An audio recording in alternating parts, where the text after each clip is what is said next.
Once you have situational awareness, you can start to make better command decisions. You are no longer reliant on rigid plans that are quickly redundant in a fast-changing world. Instead, you're making moves in real time to exploit profitable niches in your market, which you can communicate to your teams as missions for them to focus on. In the 20th century, business strategy was based on the work of Michael Porter. To find a focus for your competitive strategy, you first needed to analyze industries. Then you had to choose the basis of your competitive advantage.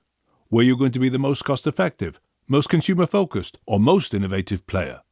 But in the 20th century, you need to focus on all three simultaneously. Let's show you how to do this with the help of a mapping playbook. 60-plus strategic moves organizations can use to start shaping the landscape to their advantage.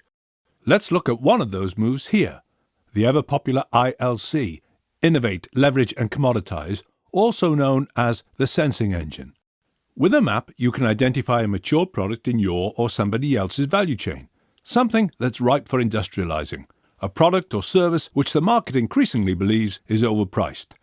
This is an opportunity to turn a mature product into a utility-like service. This will enable others to build higher-order systems with new practices on top of your platform.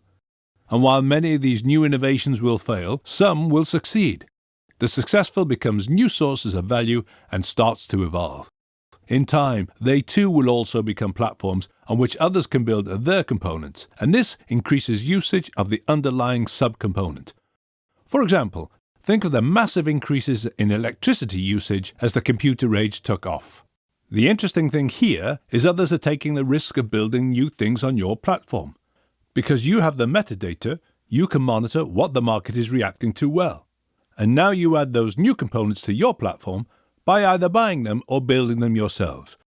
And then you start to enjoy the benefits of having a reputation for increased innovation, even though you're outsourcing this to others, increased customer orientation, because you continually add the components the market wants to your platform, and increased cost efficiency as your platform enjoys volume operations, enabling you to reduce transaction costs for individual users.